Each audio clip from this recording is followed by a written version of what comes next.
Hi everyone, I'm Brijraj. I'm the CEO and co-founder of Spry.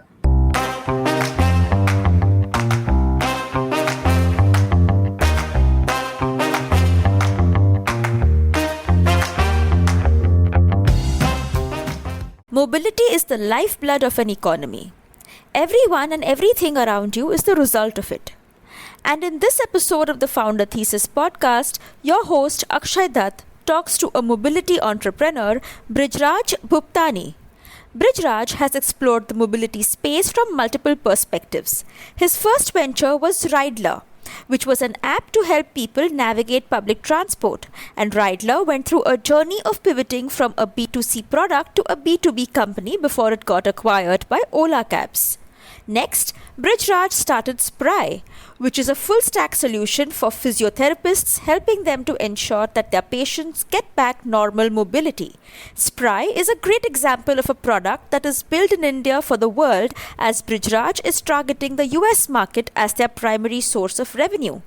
Listen on, and if you like such insightful conversations with disruptive startup founders, then do subscribe to the Founder Thesis podcast on any audio streaming app.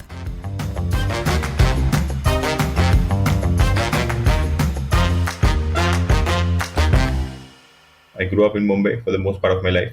In fact, the first 22 years of my life, I was in Mumbai. My mom and I live together, so she's from Mumbai as well. I've grown up with my maternal parents, and they were always Bombaykers. So they moved here during the early influx of people moving from Gujarat to Bombay as businessmen. So early life was very different for me. To give you some context, my parents separated when I was 1 year old. So that's why I grew up with my maternal grandfather. And what was your grandfather's business? So they were into exports. So they used to export stationery products, sports products to Africa, Middle East, etc. So at that time, we didn't have the likes of India Mart, etc. Right? So trade was based on more knowledge and information arbitrage. So they had a lot of information on manufacturers, they had a lot of information buyers, and they would do the job of connecting the two, which websites do today. But that is what they were doing. And he also had a small pencil sharpener factory. If you remember those pencil sharpeners that we used to use as kids in Jamnagar. Wow, pretty enterprising. So, like, you grew up seeing business in a way, like. My grandfather is my role model. My maternal grandfather, my Nanaji. I've learned everything about life and business from him. Right? And this was a very exciting conversation. I think when I was 10, 15 years old, I was traveling sometime with him. He was old, so he had some problems with his eyesight. So I used to take him everywhere. And on one of the conversations in the train journey was that why do people buy stocks? I was in a Gujarati family. I come from a Gujarati family. And there are a lot of people in the share market, as you say, right? While we were a middle class family, a lot of our relatives had made some money from stocks. And I used to keep on hearing them that, oh, they are in the stock market and they made money, they did this, the stock market, etc. So I very curiously asked my grandfather, as an innocent child, that, okay, what the hell is this share market and why are we not in there? That's why my grandfather told me that, yeah, it's you buy shares in another company and you buy and sell, and if the company makes profit, you make profit. I don't enjoy it. If you want to do something, then have shares of your own company. Okay, so that stuck with my mind, and I decided that day that someday I'll become an entrepreneur, have a listed company.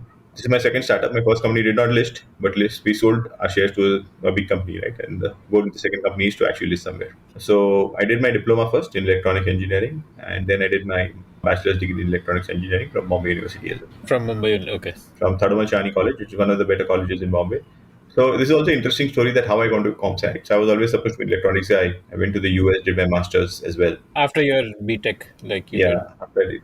Immediately when I graduated in 2002, market conditions were not the best, right, after the dot-com burst. So everyone thought might as well study a couple more years and see what happens. And US was a rage at that point of time. So I went to the US, I did my masters. And when I was about to graduate, I got two job offers from a company called Qualcomm. Qualcomm is like the Microsoft for wireless companies. I was a wireless engineer. I did my electronics engineering, wireless communication. And there are two job offers. One in RF engineering, where you actually work on the radio, you work on the hardware. And the other was in software engineering. You make video on devices. I said it's a no-brainer. In India, we've been trained, right? You do what you've pursued. Why do you have to change field? It's called akin to changing fields. It was a no-brainer. Then okay, I'll do RF engineering. I took up that job offer. Few days before joining, there were mass layoffs in that field, and I was devastated. I said, okay, now I'll have to go back to India because how can I find another job before I graduate? And I won't have my visa. Obviously, I got the other job offer, so the HR next day called me, and that was saving grace for me. He said, no, we're happy to take you in software, although you wanted to do hardware. I said, okay, what choice do I have? Let's do software. It's important to stay in the US, get that H-1B visa that everyone craves for, and figure out along the way. Then I'll switch to hardware. I got into software. We were one of the first ones in that time. We were pioneering video on handsets. So this was back in 2005. So Qualcomm was a chip company, but they started as a cross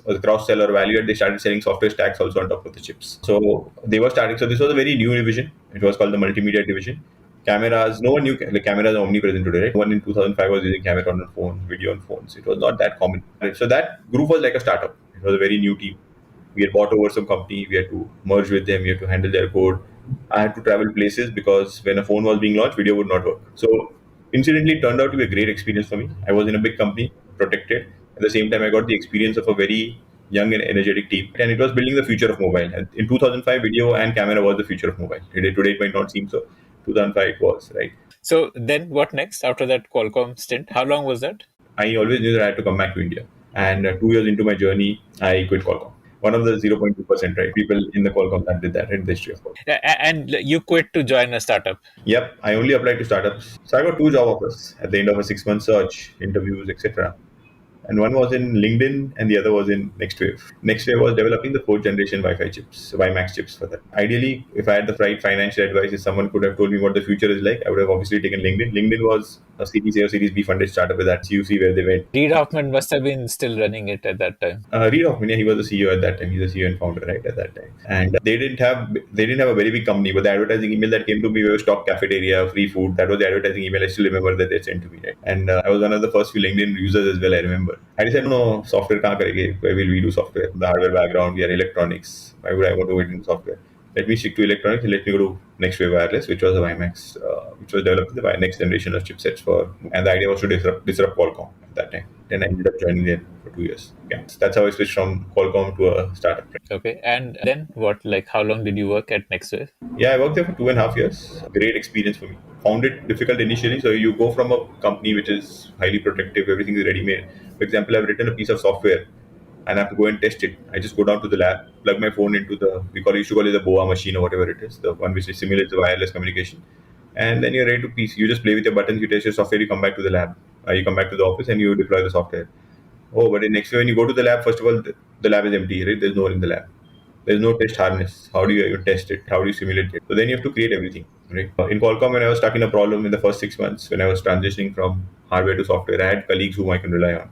Here, there's no one, right? There's very few people who you can have, and everyone is very busy. So you have to figure out a lot by yourself. So I spent I used to work 14, 16 hours every day by myself in the lab, late in the nights.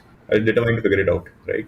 So after the first bumpy 3, 4 months, I built up everything, right? So they were also building video on WiMAX. I built up the entire stack for them, and I became a rockstar engineer again for them. And then obviously, because in a startup you do everything. So whenever they were presenting to the customers, Sprint at that time, or we were presenting in Las Vegas in the Consumer Electronics Show, I was at the forefront of things. So while I would not be pitching, I would be hearing the guys talking, the business guys talking to the clients, pitching to them, talking to them. And it was during the CES show that I told, okay, I'm done. Now I have to start my own company. So I got out of, in the break, I got out of the room. I called my uncle, who is a telecom engineer and he's an entrepreneur, first generation entrepreneur. He moved from the US in 85 to India. I told him, okay, I'm coming back to India and I want to start up something by myself, right? So I'm done building things for others. So that was a trigger point. Obviously, it took me a long time after that to get started. So I worked in Nextwave for 2.5 years, the first 2 years in the US. And then during my stint at Nextwave, I told them that it was before the Lehman crash. I told them I want to move to India because I was around 28, 27, 28 years old. So I was also thinking of getting married and better to do it in India rather than keep on shuttling. So I moved to India. I started the India Center because I was moving to India and they didn't want me to leave. They said, okay, why don't you start an India Center? We let you get some development done for free and we don't lose you as well. We set up a development center in Mohali for that matter. And I used to spend 15 days in Mohali, 15 days in Bombay for that, in that case. And we built a good team, right? And but unfortunately, after the Lehman Brothers crash, funding dried up. And more importantly, the technology that we were building, no one picked up. So we were building. So 4G had two ways to go. It could either be LT, the long-term evolution that is prevalent today, or it was WiMAX. Sprint was the only company which was opting for WiMAX, right?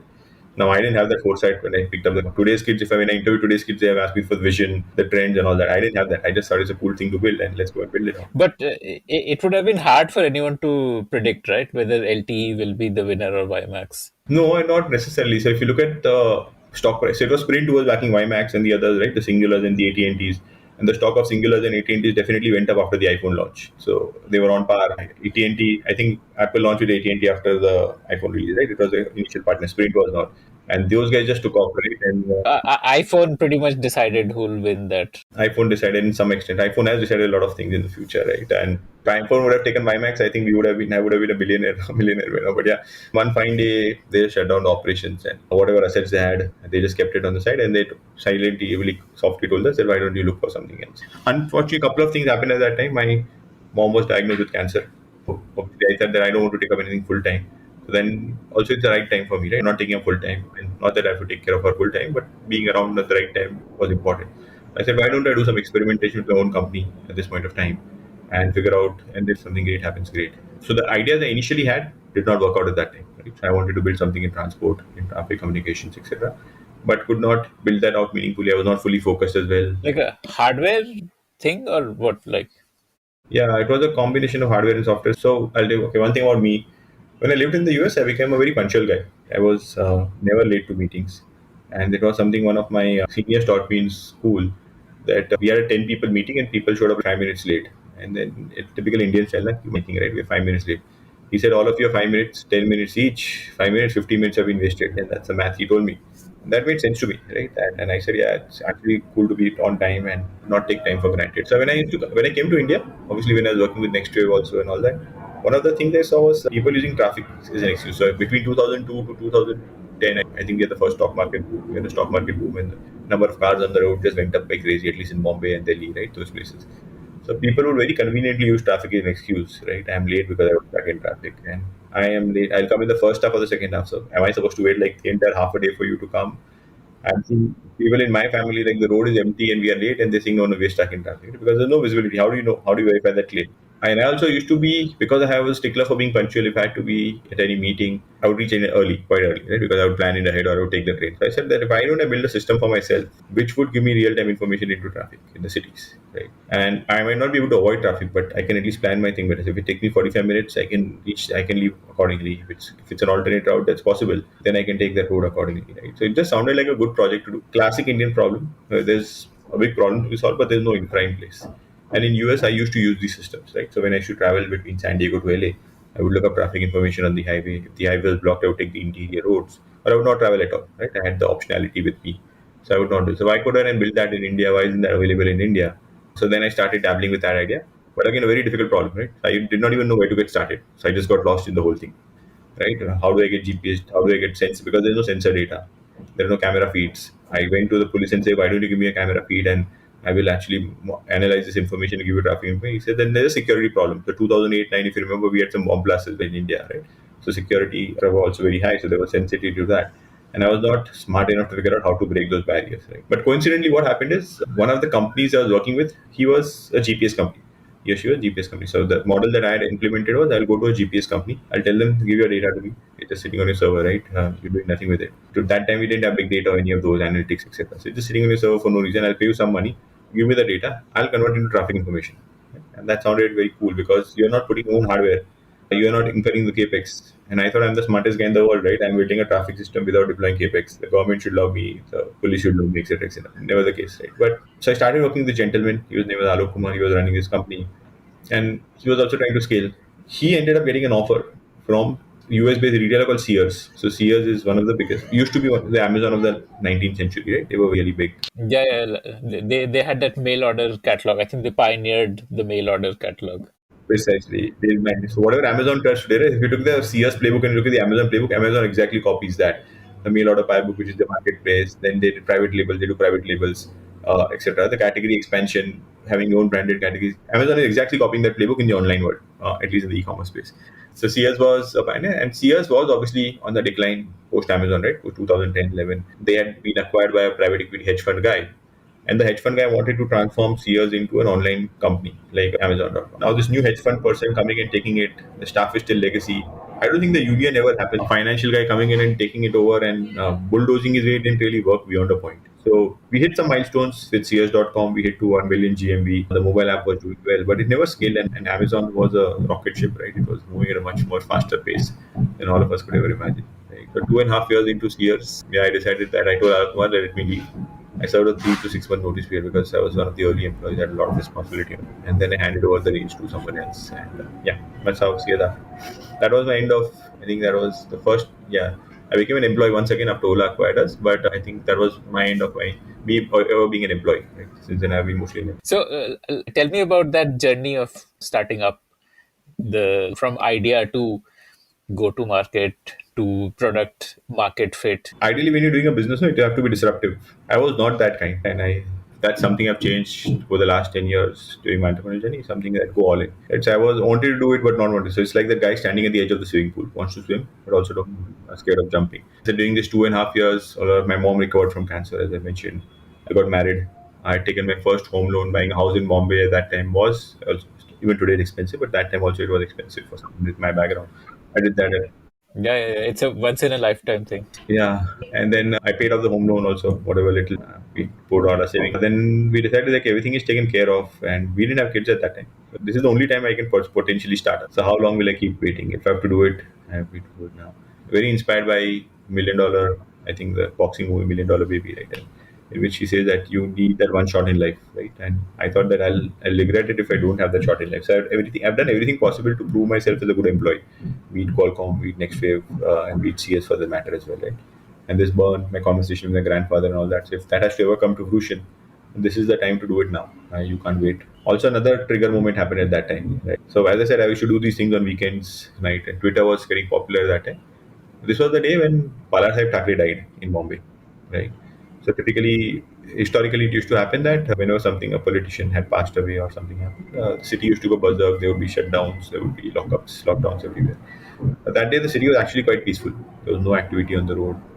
There was no protests on the road, but people were generally panicking. I was on Twitter at that time because we had all come back. When all of us had come back home, right? We were not working in the office at that time. We all come back home, fearing that there will be backlash on the road. But actually, nothing was happening. And I was seeing on Twitter that there's a set of people who are panicking, and there were a set of people who are saying that there's no, don't worry, take your own time, don't panic, go home, but take your own time, don't, there's nothing on the road. But this information, there was an information arbit, no, they don't know each other, right? So I started becoming the bridge between the two. I was taking whatever these guys are saying, retweeting that, and to these guys, tagging these guys, they don't worry. And all of a sudden, I had like 600 followers in 15 minutes. I started this stuff line thing, and then within 2 days, it became like 2,000 followers just doing this. And the monsoons happened after that, where I started continuing doing it. Monsoons, in Bombay are a nightmare, right? People just don't know which road to go, where are the potholes. But then I said that people are engaging around traffic content. This is what I always wanted to do. Right? So why don't I build this social traffic app? I already have data coming from, I've figured out the model to some extent of data coming from GPS companies, build the mobile app. So I think those two, three things happened, and I was working, as I said, in the background. I said, now the home loan is done. This is the only time. Further responsibilities only increase. So if you want to start up, do it now or never. So I decided to quit CS finally, and then I started up. So that's how the trigger to happen. I was lucky that I got funding immediately because I had done some work prior to this. So I got a 2 crore rupee check from the angels, which also further motivated me to say, okay, let's take this leap now. And that's why I took. When you say you had done some work prior to this, what does that mean? When I was working in CL, I used to keep on doing something. I used to keep building the stack. I would code at night, building the traffic information stack, how the map would look like. I would also talk to cab companies on weekends that if they want to send GPS data. So the work that I started with Alok Kumar, I would continue doing that on nights and weekends and holidays for that matter. So there was some scope. I would go and present my solution to a traffic police every now and then. So you can say it was akin to doing two jobs, but I was not earning money on the second job. I was just experimenting and wanting to build traffic information.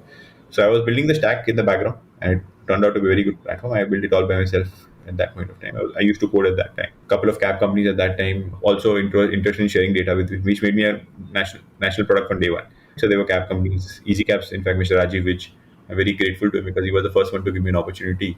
And he said, okay, why don't you take my data? And he was present in 5 or 6 cities. And I became a 5 or 6 city app on day one. So all of these things were falling into place, but just doing it part time didn't make sense. And that's when I said, just do it full time and give it one full shot. You know whether it works or doesn't work, but at least you have a shot in life. As Morgan Freeman told that lady in the $1 million race, I wanted the shot in life, so I decided, okay, let's do it full time and figure out how it goes. And what was the product idea? That you would aggregate data from cab companies and a couple of other sources, and Yeah, basically GPS was the anyone who had GPS on the vehicle would be, and the guys would be. So if you have a GPS but you're moving on the highways or you're not parking, having a car is useless to me. But the cab companies who would GPS in those days, the radio taxis as we used to call them, right? The radio taxis I used to call them, they were always moving on. They were paid to move on the road. So the Merus of the world, the Easy Cabs, the Mega Cabs, the Tap Cabs of the world at that time, right? So we figured out a very smart business model. I said that. So Ola was happening at that time, Uber was happening at that time, mobile revolution was happening at that time. And but these guys were not tech companies, right? They were not tech companies, and Uber was getting eye-popping valuations at that time. So everyone wanted to be Uber. So then I told everyone, all of these scam companies, that I'll build your mobile app and maintain it for free for you, right? And in return, you give me your GPS data. So it was a mix of both. Right? They didn't. A mobile app, as in for the customer to book a cab. That mobile app. Everyone at that time thought just building a mobile app is enough, right? There's a lot more which goes into building an Uber and Ola. But luckily for me, there was people were not aware. No one invested in building their own tech teams. None of these guys, which I talk about, except for Meru to some extent, actually invested in building their own tech teams. So all of them were very willing to work with me, and I did a good job, whatever requirement they had. Did I help them grow their business? No, I never signed up for that. Right? I just signed up for being the IT partner and their mobile app partner, which I continued being. I never had the, I thought I'll grow my business on the back of their data. And that is my tryst.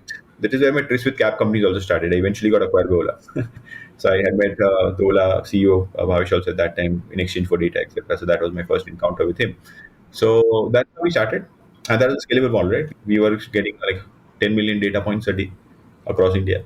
We were giving traffic information in 15 cities. And this was the time when Google was not giving traffic information. Google Maps were fairly okay, but That started much later. we were the first ones. And the engagement and the information on the app was brilliant, right? So today also the Twitter handle that I talk about, only the Mumbai version of the Twitter handle has 3.5 million followers. It's not been updated for the last few years. It grew to 3.5 million organic followers without a single paid follower, right? So you can imagine the scope. The mobile app that we had developed for traffic information was one of the first in India to get to 100,000 daily active users. But what would the mobile app show? Would it show, could you put your destination, get navigation, and then also see traffic? Like same as what you see in Google Maps? Yeah, it used to do that exactly, right? So we were using Google Maps as a backend layer, but just a map. The traffic information on top of it was overlaid by us. So we would color the road red, yellow, depending on how the cab would be moving and our interpretation of that. And then we also had data coming in from traffic police sources. So we had people sitting in traffic police control rooms where they have cameras. If an accident or something happened, we would overlay that on top of it if there was a pothole accident. So it was a combination of data coming from GPS, data coming from the traffic control unit, and data coming in from our users because the users were engaging on Twitter, the users were engaging on the app. So users will also report there's an accident here, there's a jam here. Users were also reporting. Okay. Were you also collecting users' GPS data from the mobile phone? What Google Maps does? Yeah. We were, and we were not very successful in cracking that because users would not keep it on for a long time because batteries were not at the best at that point. Battery life was not the best. People are afraid. Google on the other hand benefited because the Ola drivers and Uber drivers would keep the mobile on all the time and they would plug into the device, right? So they would get a lot more, and they were using Google Maps, not Trafline. They would get a lot more data at that point of time than us. So that is what benefited them as well. So eventually, when we started with a very reliable and secure source of data, Google data was not good, but over time, because Ola and Uber started using Google data, became more and more reliable and scalable as well. Right? And what was the monetization? Yeah, that is where the company failed. So we could not monitor. So initially, we started selling traffic information as a value-added service on telecom operators. Right. So we tied up with Loop Mobile, with Vodafone. If you remember, you used to get SMS alerts. So people would subscribe for traffic. So people would subscribe at one time. You put your source and destination where you would travel on a daily basis, and then 9 a.m. in the morning and 6 p.m. in the evening, we would send you traffic information. Right. So these were like 30 rupees a day services, but very low monetization because 70% of the money the telecom operator would keep for themselves. Right. You would only get like 30% after tax. It would be 22% or whatever it is. But at least it got us some monetization going, and we had a big base of this, right, on Loop Mobile, on Vodafone. We could not crack Airtel at that point of time, but these are the two carriers with which we are working very closely. But what happened in 2000, I think 13, and there was a crackdown on this whole entire VAS industry. Right, the entire VAS industry was cracked down upon by TRAI, and this industry got wiped out overnight. Right, so a lot of these guys, from ATM to all, money on mobile, all of these guys were making money from VAS, started seeing declining revenues. Right, and we were one of the smaller guys. We saw the impact of that, and more clearly, that was not the future to make money. I believe this was because there was mis-selling happening and like customers were not even aware that they were getting charged. Yeah, 70-year-old women were subscribed to job alerts, right? Someone who did not want advice would be getting advice. So there was no control on how one would opt in and opt out of a service. And it was at the discretion of the circle level manager or the city manager to figure out who becomes a subscriber, who doesn't become a subscriber, right? So if you have a good relation with the circle manager, your product does well. Then, and these were integrated to this, we didn't have digital payment, but this was the first form of digital payment, right? Where your bill is integrated into telecom, and that's what a lot of people capitalize on.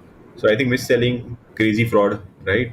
Beyond porn, there was no organic usage of any product, to be honest. So that's what I think, and there was a crackdown, and I think rightly so. If you think from the customer perspective, was the crackdown correct? Possibly yes, right? So yeah, this crackdown happened. There was double opt-in, etc. So there was a lot of friction introduced along the way to pick up a VAS service, and this also coincided with smartphones and smartphone apps coming out. So then obviously this industry was. So we lost that monetization model. On the app, we had paid features. Right? So if you want alternate routes, if you want traffic alerts from police, you would have to pay for that. But then Google started giving all of that for free, right? So we had to make that free. And the third option we explored is, why don't we work with car companies, OEMs, etc. We started doing some work with MapMyIndia, right? Which just recently, and I'm very good friends with them for the matter, and they were sourcing traffic information from us. But no car companies ever launched a connected car in India. So for traffic information, you need connected cars. Static cars work, static maps work on anything, right? So even till date, so we were very hopeful. We did some trials with some big car companies, BMWs, etc.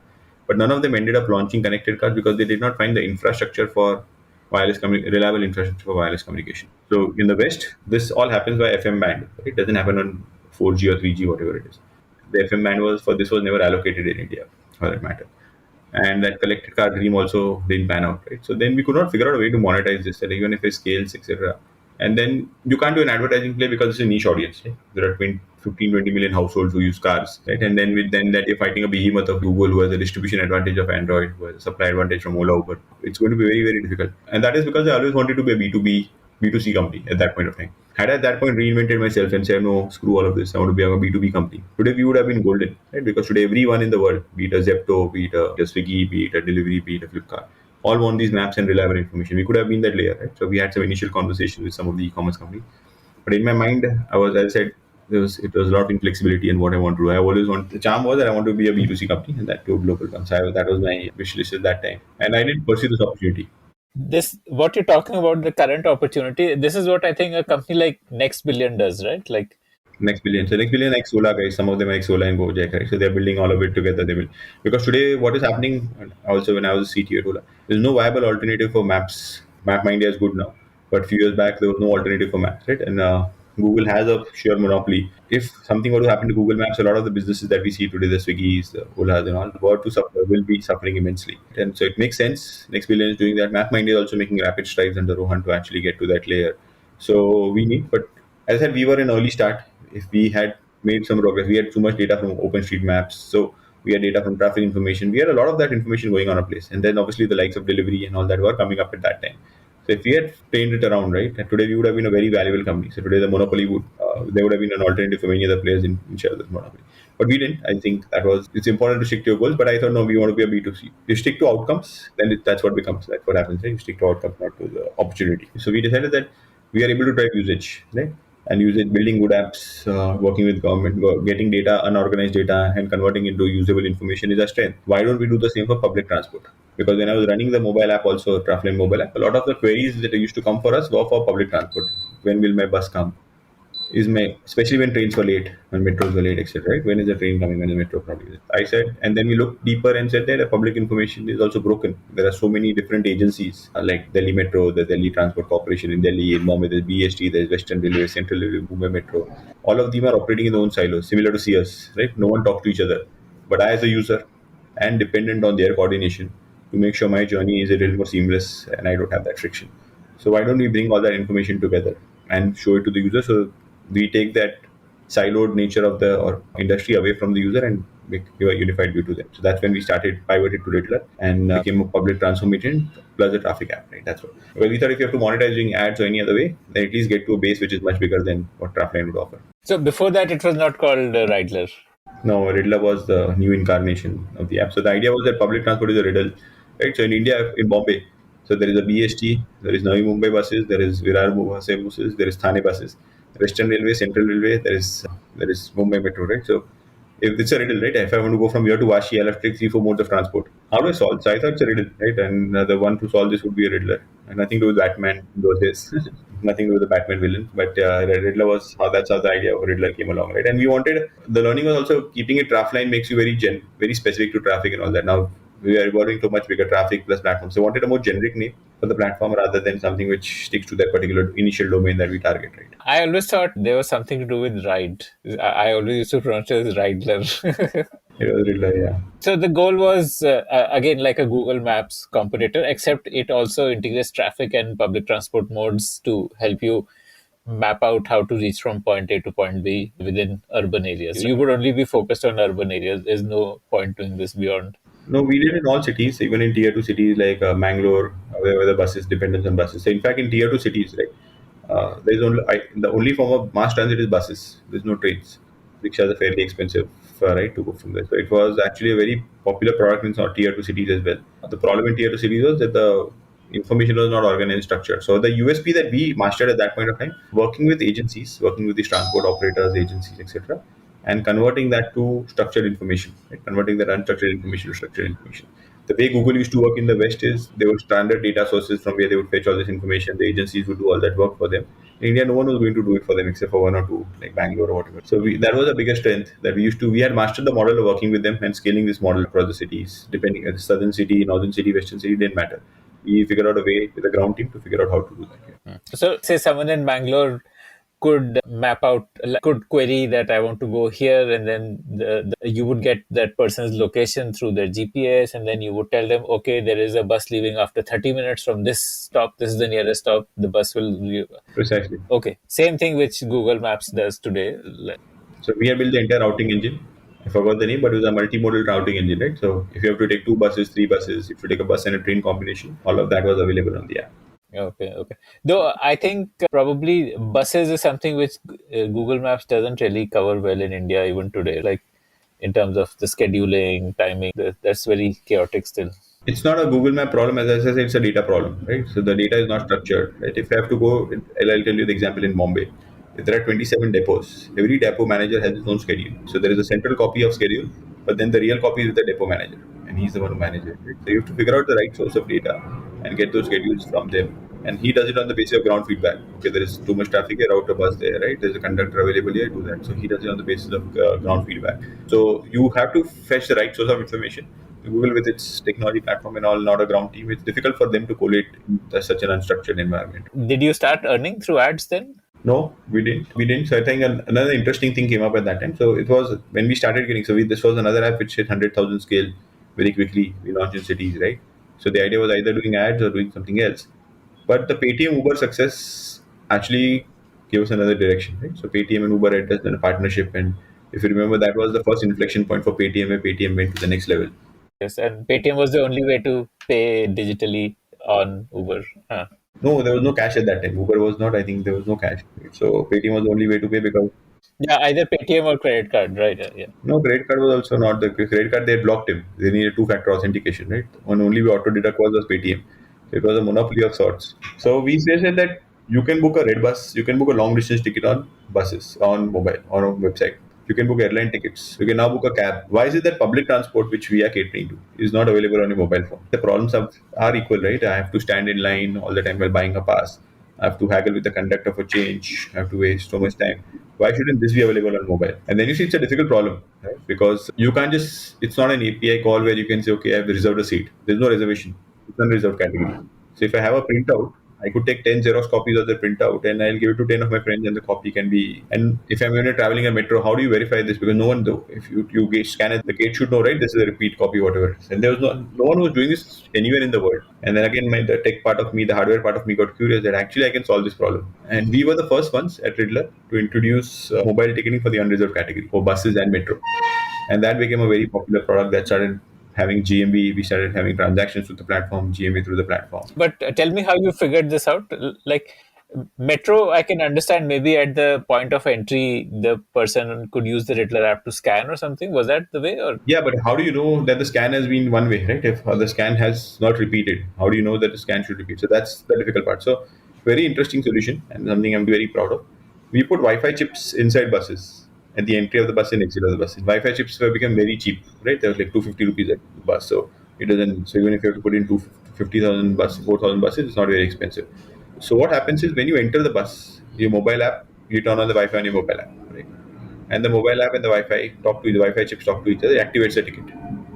And when you exit the bus, it deactivates the ticket. So the life cycle of the ticket, which is during the beginning of the bus and the end of the bus, is the only life cycle the ticket is active, right? And then the ticket disappears from the phone. So that way we ensured that there is no fraud. And a ticket has an identifier. For example, the Wi-Fi which we put inside the buses had an identifier which was correlated to the bus number of that.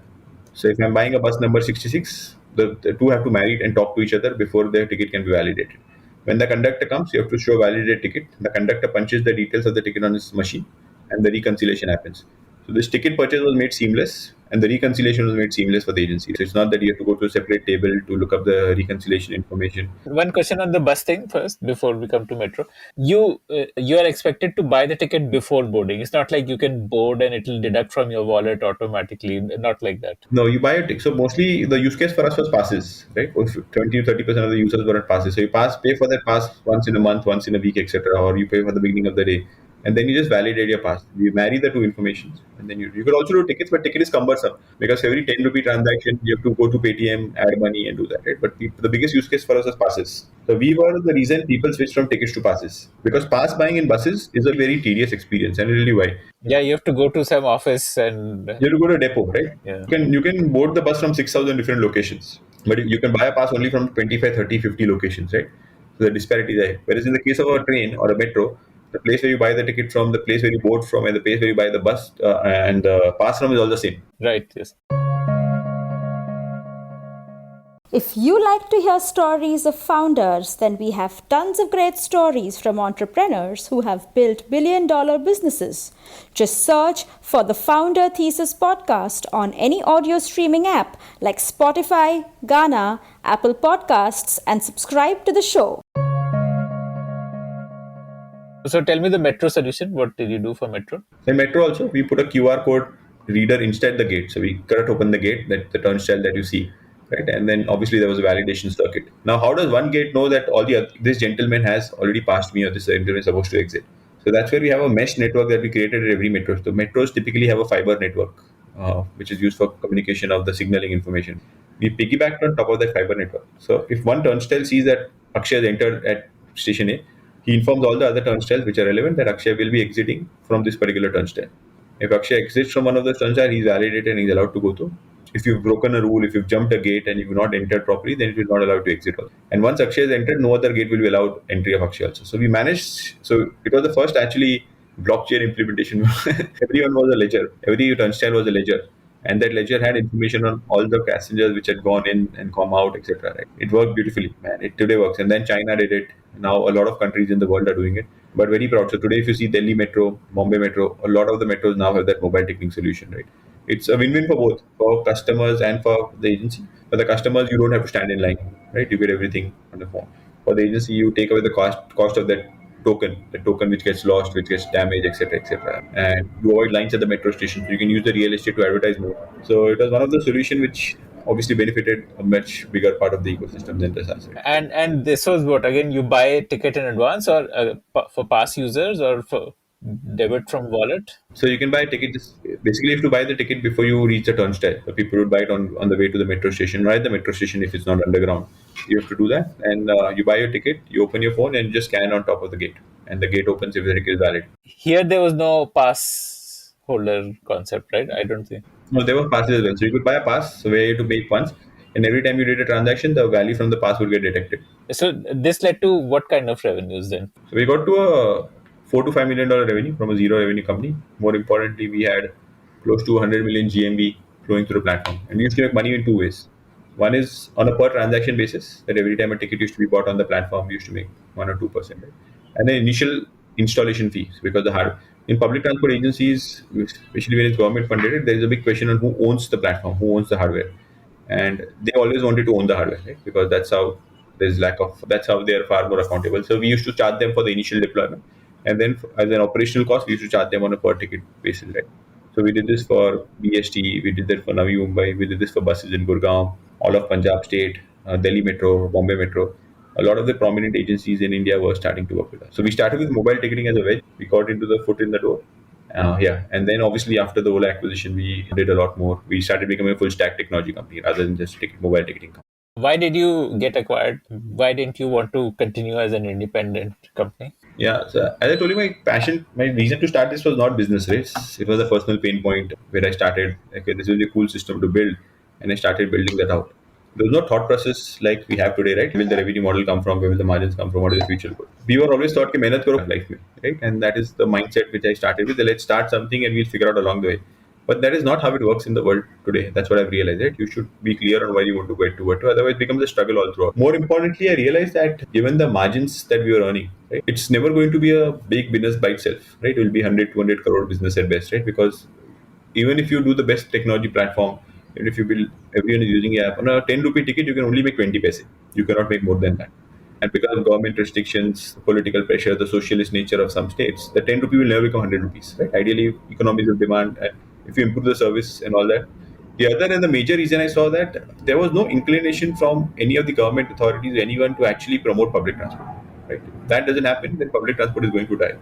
The only places in the world where public transport companies have done well exceeded is where there are restrictions of car usage. So Singapore is a company which comes to mind. In London, you cannot take, if there are very high tax on you going to the central part of London. That is what will encourage people to use public transport. If you don't do that, public transport by itself will never make money. And if it doesn't make money, then the losses will essentially keep on plowing and you stop putting money back in there, which results in a very negative viral loop. And I saw that most parts of India was actually following that. So except for Delhi Metro, which is a price crown, no other public transport agency in the world was being treated, in India was actually being treated fairly. In fact, it's the worst. If there is a riot, the first thing we break is a bus, and we are very happy with that. So, if the industry has to grow, and then you have to invest into it, you have to be ready to do it. Right? At the end of the day, bus, auto, taxi, all are competing for space. It's a space problem. It's not a mobility problem. If you don't give them roads to travel, then they will not be able to travel. They will not be able to go. I've gone to buses. I've gone to outside metro stations, outer railway station. The share auto rickshaw drivers block the bus entry. They don't allow the bus to go through, so that people switch to share auto. And that's a local union or a local gunda supporting them, and there's nothing the bus agency can do, right? We've been talking about dedicated lanes for buses for the longest possible time. Delhi tried it also, no, which was hated by everybody. The car lobby, right? If the state government relies so much on the petroleum taxation which comes from petrol, it's impossible that they will promote non-vehicular traffic. Are we possibly going to see a future in the next 10 years where public transport is going to be proliferated? And also as a user, right? I saw that users, as soon as I had access to data, so I used to look at cohorts of customers, LTV. Most of my users used to churn after a few months. There's nothing I did. But when I used to call them, I said, I don't even take the bus anymore, dude. It's not. I don't have a problem with your app. It's not that the app is bad. It's just that I don't think I want enough money now to afford a rickshaw or a bike. I've switched to another mode of transport. So it was a mode of transport which was used by people coming from a village who did not have enough means at that point of time or was out of a job, figuring out his life. As soon as they figure out something about life, they move to another mode of transport. So there's no way for me to monetize the customer, right? Then he wouldn't care about Ridlr or anything of that sort. I had the fortune of looking at this objectively, the deal. Right? Because when you do a deal, it's all on the founder, and I was the decision. My investors were very kind enough to let me make the decision. But I had four offers at that time: two for acquisition and two for funding, and the investment for big companies also. So it was not that I was forced to make that acquisition. I was forced to sell out the company. I could do it on almost the terms that I wanted. And I could also weigh the pros and cons of this with a future in mind. That you've already done it for 6, 7 years, and do you want to keep doing it because you've done it, or you want to actually think you have to eventually go and exit to investors? You have to make sure the employees are liquidated. How much had you raised by then at this time? We had raised around $8 to $9 million, something around that ballpark. Okay, okay. Like Series A, Series B, I guess. So we raised up to Series B. And then when I was out in the market to look for Series C is when the acquisition offer came along. So the idea was not to get acquired. The idea was to look for Series C funding. So the idea was that this was the right time. And I didn't exit. Right? I just said that this didn't exist for investors. I continued building Ridlr for the next 3 years along with Ola. And Ridlr did grow during that time as well. Right. So the idea was not to look at it and exit, but the idea was to make sure that it makes starting business sense. So, what was Ola's proposal? Like, where would Ridlr reside within Ola? So it was Ridlr. So Ola was very kind enough to always let Ridlr operate independently. Obviously, the business had to start making sense. We could not do projects to satisfy, to just get numbers for the heck of getting numbers, right? So that was the only alignment which Ola got us done. So we, for the most part of Ridlr's existence, Ridlr did continue to operate out of Bombay, right? While Ola was based in Bangalore, there was never any push, right? The only thing we had to go for Bangalore was budget approval. So if we thought there was a project which was viable, we should. What Ola made possible for us was, first of all, we got a strong balance sheet. So now we could start bidding for bigger projects. Typically, projects in buses were like you have to invest in the capex and you recover the money over a 5 year, 6 year period. We as a startup never had that kind of money. But Ola with its bank balance, Ola with its balance sheet and bank connects was able to help us get that kind of network. And the other was Ola had a sales team across the country, right? So we had to talk to a bus operator in Punjab who's not reachable. Ola sales team would essentially help. So we used those two things of Ola, and obviously learning the business part of it. So the proposals we used to weight it. So we used to obviously say this is the amount of spend and this is what we'll make at the end of it. There were financial targets and we tried to meet both of them. But it was very grateful of them not to interfere in the day-to-day operation. I could not continue in Ridlr for a long time because I was asked to take a bigger role at Ola. But Ridlr continued to operate independently during that time. What projects did Ridlr do? It continued to do the same thing only? No, we actually became a full stack ticketing company. Right? So we started as a mobile ticketing company. When we got acquired by Ola, we were only doing mobile ticketing for transport agencies. But then we said, why not do the entire thing, right? So even paper ticketing, card ticketing, credit card ticketing. So the entire ticketing stack So first we were integrating on top of a system integrator and just providing the mobile layer. Then we went deep in the stack and started doing that. So this would be a SaaS, or this would be a like what was the model here? Like a one-time charge and then percentage of sale price, or what? Yeah, so it depends on agencies. So in the case of metros, which I would treat as enterprise, the Delhi metros, they had a lot of money. So that would be a capex plus opex, right? They had all the money to give. Governments always funded the metros. They always had extra money than they needed. So they would, and they had the swagger as well to buy out a project. We won't work with anyone. We want it our way, right? So they would buy out a project and then give us capex plus opex. Buses on the government side wanted things, but they did not have the money to invest in capex. But they had recurring operational revenue. So then becomes the you invest operationally, you invest one time and then you recover the money over time. And the third was the SMB, which I call private operators in the country. There's a lot of most of the states, many states in India don't have public transport or government transport, so they're private operators run. So they're like a fleet of 7, 8 buses, 5, 7 buses. So they were like SMB for us. So we would give the hardware and software to them, no capex, only opex, but we ensure that they are serviced end to end. What would happen typically before us is people would go sell hardware to them and disappear, and their capex would just be sitting out there, right? So we would say that you don't have to worry about anything, nor the software, nor the hardware. It will all reside on the cloud. We'll have service engineers who will come and service if your hardware goes bad, but then you do it. So it was three different models depending on the nature of the industry. The last time I was in a bus was probably 2003, 2004, when ticketing was the conductor tearing out a piece of paper. So, how is it? How does digital ticketing happen in buses now? This I'm talking of the local buses, not intercity. Even intercity unreserved ticketing happens that way. So they have handheld devices now. They have handheld devices which are a mini computer of sorts, and where there is preset information about the routes, fares, etc., etc. Right. The first generation of handheld devices came offline, so you did not. So basically, when a conductor wants to issue a ticket, you enter the source destination. They have been taught the interface, and they enter the numbers, and the ticket get printed. The fare is mentioned to that. You take the ticket and print it out. And then at the end of the day, you go to the depot, you plug in the device into the machine laptop, and the information gets downloaded, and that's how the reconciliation happens. Then the next generation, which came, which started supporting online ticketing as well, because there was a big push to use debit card, which I'm using anywhere, to start using on the buses as well. So we were the first ones to introduce debit card based ticketing in Delhi Metro. So you could use the debit card offline as well as online. So then they become online terminals where there's a SIM card, obviously secure SIM card with PCI DSS certification. And then when you tap on it, money gets deducted and the data goes to the bank as well as to the fare collection server as well.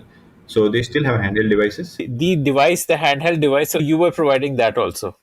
Yeah, we are providing it. So we are working with the local manufacturer. So earlier, when there was no credit card ticketing, that was a custom-made device. So we made a custom-made device which had high battery life, very high battery life, easy to operate, big buttons so that the person could enter, etc. The place where you tap the card is we had a very big battery rate, 3600 milliamperes. So it would last for like 18 hours without the conductor having to worry about discharge. A very thick paper roll, so he doesn't have to keep on replacing that. So that was a custom device that we made.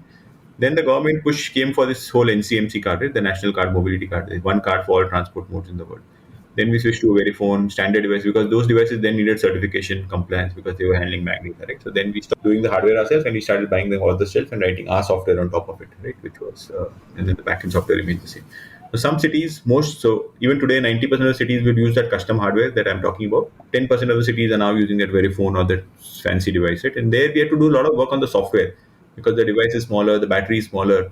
So how do you optimize software that, especially on the power consumption side, so that your battery doesn't run out? Right? The problem still remains the same. You have to do an 8-hour shift, and the battery should not drain. The printer is very small. So those are some of the. So we had to fight a much more software challenge on those devices than a hardware challenge. Is this a reality? This MCMC, this National Mobility Card? It's not the reality of scale, but it works. So if you go to Delhi Metro airport line today, you can tap it and tap out using your NCMC debit card, and you can use it to direct money directly from your bank account. You won't have to stand in line. Oh wow! And what ICI and all issue this card? All the banks issue.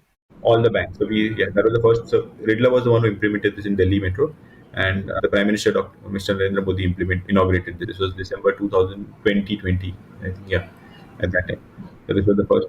Okay. And this is that card which has that touch wala. Yeah, that Wi-Fi. They call it Wi-Fi, but it's a chip which is there, right? It's a chip. It's a Rupee card. It only works in Rupee. Like an NFC, probably it's NFC technology. It has an NFC chip. So it's NFC. It's based on NFC only. And then there is security, which is security data, which is provided NPCI. Right? So you need to have a certain level of security. The device has to be certified, and then the key exchange happens between the card and the device, and that's how the authentication happens. But you see this becoming like you have a debit card which you can just tap on it, because transport is a state subject, so each state will. No, I think it's not that. No. You are not allowed to auto debit from the bank account, right? So what happens is if you want to do an online transaction, again the problem of delay, right? So you can either do not. So today it works is offline. So there is You have to go to a, it's like a pass. You go to a ticket counter, give that guy 100 rupees, 200 rupees. He tops up your card for 100, 200 rupees, right? Essentially, it does that. It's not linked to a bank account. Because if you link to a bank account and if you tap at the entry gate, then the amount of time it takes to go to the bank server, find out if you have enough balance and come back, you have to pass one user in 1 second, right? In a bus, imagine it uses the local storage of the machine to that. That means you have to keep on topping it up all the time. Now, the other way is that if you don't have, then you have to base it on trust. And this is where India is tougher, right? We don't have trust. So, okay, you can say, okay, I'll go to a bank and get it. But if your bank does not have it, I'll blacklist you. But there's a one ride risk. There's a one ride risk because I can do one ride without, I can, no one in the country was willing to take a one ride risk. Neither the transport agency, nor the government, nor the banks. So then who takes this one ride risk? If no one takes a one ride risk, then you need a foolproof system. If you need a foolproof system, you compromise on user experience. If you compromise on user experience, you're not going to get usage, right? But this would be pretty revolutionary if you have a debit card that you can just tap and ride anywhere in the country. It works in London. It works, and the transport for London takes the risk of the first ride. And obviously, people are more trustworthy there, right? The credit scores are impacted. So I think it needs an underlying problem of solves the underlying problem of trust. If you solve trust, then the user experience, as is revolutionary. Why can't it happen? It should happen.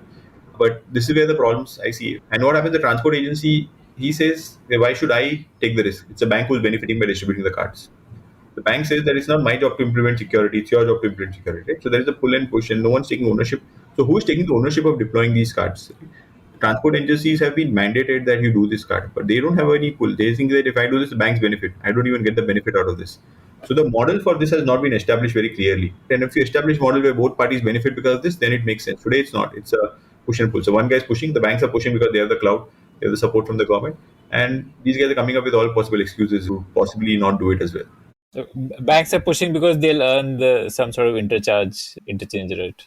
They earn, yeah, they earn. If the credit card get distributed, debit card get distributed, it's good money for them. Right? It's a low, very low. So they know transport is a captive audience, and if they do that, then they get a very big base. Then the guy uses credit card as a base. So in Hong Kong, this is how it works. Right? Oyster is a, I think the car, Oyster in London. Octopus is in Hong Kong. So in Octopus, you can use it. So transit is the way to acquire users. But then the same Octopus card, you can go and tap on other stores, and then they make the MDR from there. Now the bank agency are not willing to share the MDR with the transport agencies, right? So then how would they? Like, there's no participation from them. Then why would I even distribute this card? But this Octopus card is a prepaid instrument or is linked to a bank? Like, It was a prepaid instrument. I don't know if obviously I've not been following this for the last few years, but it was a prepaid instrument back in the days when they started off. But now I'm sure they must have linked it to the bank. Yeah. okay. So you have to load it with money. Okay. Yeah, Japan has something similar. You load it with money, then you can use it at vending machines and So you will enable the loading infrastructure if you get money. You can't get money from transport alone. It's a very low ticket. Transport is an enabler to commerce. But if you can make money from commerce, and then banks should be willing to share that with their transport agency, then the transport agency will be very happy. That's not happening. So what happens is both tries try to squeeze others to get the best bargain, and then no one is looking at user experience of promoting this product in a big way. So I don't think it's a technology problem. It's more of what is the right business model for this. And until that is figured out, I don't think this technology scales right. yeah, that's an interesting insight that transport as an enabler of commerce, which is what I think IRCTC also did, right? Like for online commerce. I used to lament that I was part of Ridlr, I was part of Ola, and we used to take people to work, we used to take people to restaurants, we used to take people to shopping malls, but we never made money from those places. If I was a website traffic, if I was a website referral company where I'm referring people to Flipkart, I'm referring people to Swiggy, they always give me 6-7% commission, right? But if I'm taking people to buses, places, etc., I never get money, right? So you think of what happened in Gurgaon, right? DLF Metro was the one who actually DLF was the one who built out the metro. When you build out the metro, the price of the property goes up. You make money out of that, and then you abandon the metro for some sort, right? So it benefits a lot of agencies. Even to see railways extended to Virar and all that, the price of properties they have just gone up, right? But what is the benefit to railways? Nothing. That's how London has actually made transport sustainable. Right? They get land usage fees. So if they build a metro somewhere, they get money from there, $1 billion something as a royalty for actually increasing the prices, increasing commerce in those places.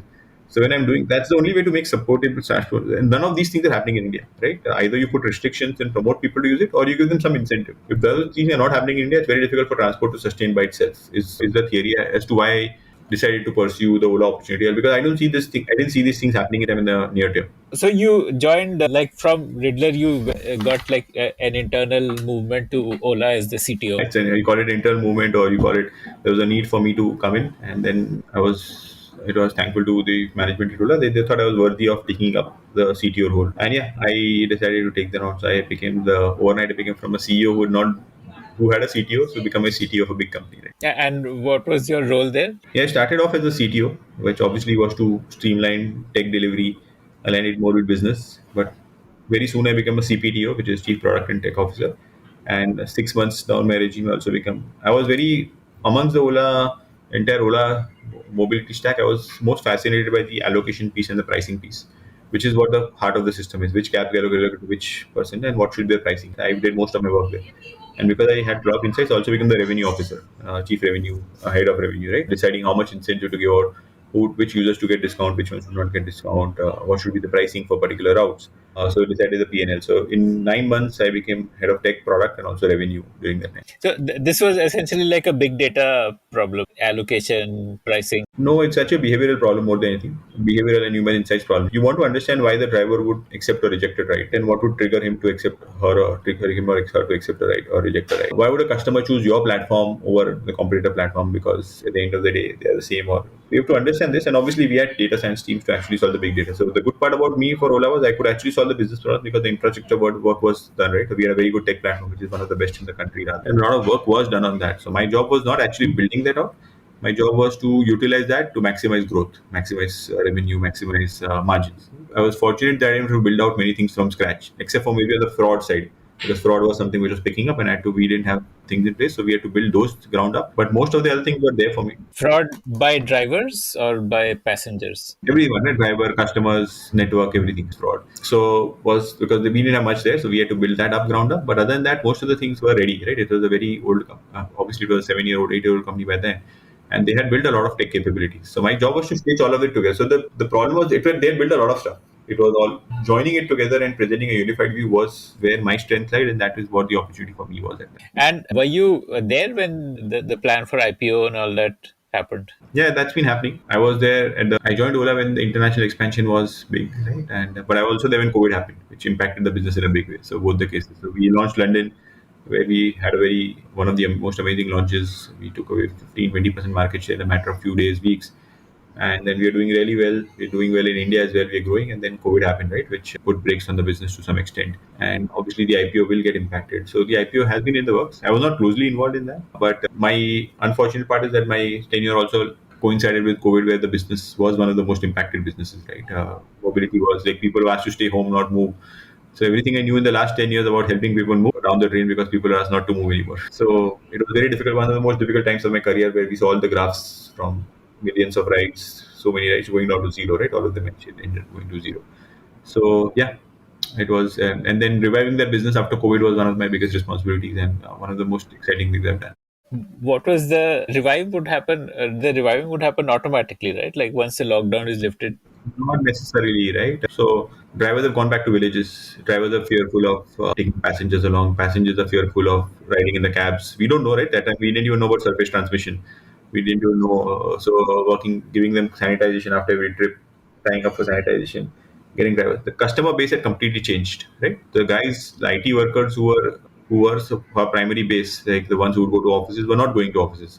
But the ones we know, the new base was the ones who were going to buses, taking buses and rickshaws, and public transport was deemed unsafe at that time. Were the ones who were outstation had stopped. It was only focused on cities. So how do you take care of that? So the dynamics of the business has changed fundamentally. The good thing which worked in our favor was that there was less traffic on the road. If there was less traffic on the road, then you can do more trips and then you can do more revenue. But also at the same time, the gas prices petrol prices went from 75 to 90, 110, right? So that was another thing we did. So a lot of things changed, right? Balancing all of that. And then obviously we have the threat of Uber always looming around as to what they are up to. So considering that, no. And then every city opens in a very sporadic manner with some restrictions. So how do you comply with the restrictions at the same time, not jeopardize your drive? So there's a hot zone where there's a lot of COVID cases. Do you want to go to driver there? You want to pick up. So you identify, okay, you don't go inside here, but if your passenger wants to go there, you pick up at this point. A lot of then cashless became prominent because we were even we were worried about exchanging cash at that point of time. A good chunk of our business was cash businesses. Auto rickshaws were deemed safe. So we figured out an entire portal, we figured out an entire onboarding of auto rickshaws where auto rickshaw drivers could onboard themselves without having to visit an Ola center. Because auto rickshaws were considered open, right? No one knew much about COVID after the first lockdown. There was so much myth when food delivery was considered unsafe. Things obviously got back to normal once bits started going. But when we had put sprayers inside cabs, which automatically spray disinfect the cab. The drivers were cleaning them. There were shields across. So there were a lot of things which were done. Instructions, authentication of drivers wearing a mask or not. A lot of these things had to be done to actually put. People didn't trust shared mobility at that time, by the way. And people didn't need to travel. It was discretionary. Like, it was not mandatory. It was not important that and so how do you get back people to cabs? Even drivers had gone back to villages. Drivers were afraid. So whenever there's a hotspot in an area, the drivers would be scared that should I go here, should I not go here? So all of these things, so we had to fight all these battles. The only thing in my favor at that time was that the traffic on the roads were low, which made the experience far more easy. So you would have probably had to change the app also to emphasize on hygiene a lot more and build that customer trust around hygiene. Yeah, changing app around hotspots also. If there's a hotspot, then if the cab request comes from there, how to handle that part of it. Then hygiene was more of an information piece, but essentially communication around the hotspot, when to go, when to go. Driver cancelling because of a perceived threat of a hotspot. Right? And there was all these rumors flying around because the drivers would not show up on a particular day. Then communicating that offline that it's safe. This is how it happens. So a lot of work around the app. Also around the app, you have to obviously show the mask bit, compliance bit, etc., etc. That people are masked. We had started up a sanitization drive as a P. We had tied up with one of the petrol companies, and cabs were expected to go there every 1 day, 2 days, etc., to make sure that they get themselves sanitized. They're not then blocking them, not letting them go right. So a lot of these things had to be built around building the not only perception but actual safety of the vehicles, actual safety of the cars. I have this very outsider perspective on Ola that it does a lot of experiments which don't really scale.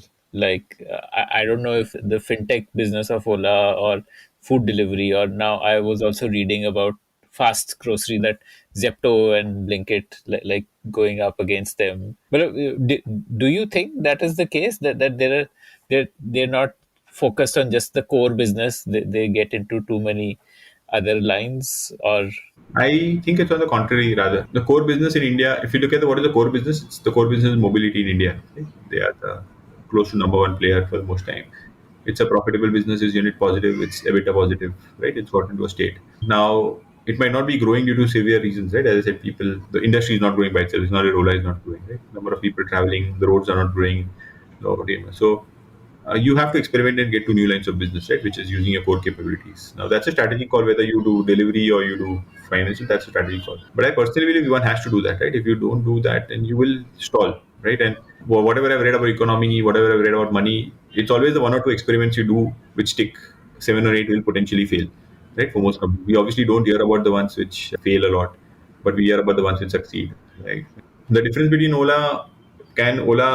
Ola does differently, they don't throw money at the. So I don't know if you consider the other names that you mentioned as successful, because none of them have shown profits or sustainability yet. they're all in cash burn. Yeah. So then, if you consider that success, then yeah, we have not succeeded in burning more cash, right? We can say that. But once they become successful, in Ola is not same with fintech, right? What you said, the fintech business, from what I understand, is a very good business. But other fintech companies, have they really made money? I'm not sure about that yet. So I don't know the definition of success. But if you want to, if the success definition of success, keep throwing money up, like continuously money. The point we saw at Ola was that even the thing about Ridlr was, right. So we could have done mobile ticketing in one all over India. We could have, but then how much money we would have made, right? 5 crore, we had to move the needle for Ola. So the idea was that you build business in a sustainable in a manner, and there are opportunities. It's not like all the problems in the world are solved. So Ola did credit cards, one of the first ones on the financial side. So we started the BNPL. So what we call BNPL rates today, Ola Money Postpaid. Those are things which happened much earlier than other places. So when I decided, obviously it was in 2020 that I decided I'll move on. I moved out in 2021. At that time, it was a very uncertain world, right? Today you're seeing certainty, but there is so much uncertainty now with the other parameters. Like the war is going on, then there is a Fed hike, there's liquidity crunch. So I didn't want to go through that uncertainty period, especially this year if things were to not work out in mobility, not for the reasons anything Ola was doing, but just the macro environment changes. Then where would I go after at the age of 44, 45? Then I don't know, the motivation to start again would be still there and go through a 10-year grind. I thought this was my time, and I found a good problem statement to solve, and might as well jump in. So how did you discover the problem? Yeah, so as I told you that I always wanted to be a cricketer, but doesn't mean I gave up on sports or cricket. So I played my fair share of cricket and sports. Growing up, I represented my school, university. Even in the US, where I lived for 6 years, I took to cricket very well. So I used to represent my city of San Diego, right? And I'm still a very big Lakers fan and a San Diego Chargers fan. I still follow it even 12 years after moving out of the US. So being a sportsman and obviously being an outdoors guy, always had my fair share of niggles. Right, I've always injured some part. In US, we used to play during the summer, so we had a long season. If I used to injure myself, I would just video call my sister, who's one of the best sports physicians in India. That is the problem I'm having. She used to ask me to touch some body part, bridge, get this done, etc. And I would do those things, icing, few exercises, and next week I would be ready to roll again, right? So always wondered that why is this kind of care not available to everyone? But that was the starting. But that was always the back of my mind. I never really pursued that. It was solving my problem. At the beginning of the pandemic, obviously we were all working home. So again, got in touch with my sister, and she was also in. She was struggling a lot to manage her practice. Like it was a big transition from the offline world to the online world. Seeing patients on Zoom was she used to run a clinic, and people would come. She would make them exercise, get themselves assessed, touch them, understand what is going wrong. And the paradigm is changing, and it became very stressful for her. Not only the treatment part of it, but even the management part of it. Right? So getting on Zooms, taking appointments on Practo, getting on a Zoom call, taking notes when doing the Zoom call, then obviously entering them in an Excel, then sending them exercises on YouTube, getting information from their WhatsApp. Patients are complaining that they are not able to do the exercise or do another Zoom call. So you imagine it's harakari, right? It's horrible. And that's when I gave her a brilliant idea. So at Ridlr, we had done a very interesting project on passenger counting. Operators typically had no trust in their conductor that they were collecting the right fare. So using the cameras, we could count the number of passengers going in and out to 95% accuracy. So I told her that I'll build a computer vision module for you. You upload your exercises on that one. Content will automatically go to your users. When they're exercising, they will do this in front of the laptop. And then you will get a report, right? You don't have to get 100 calls with them to ask them whether they're doing it. And if the report is not in line with what they say, then you get a call with them. So it just reduces your workload.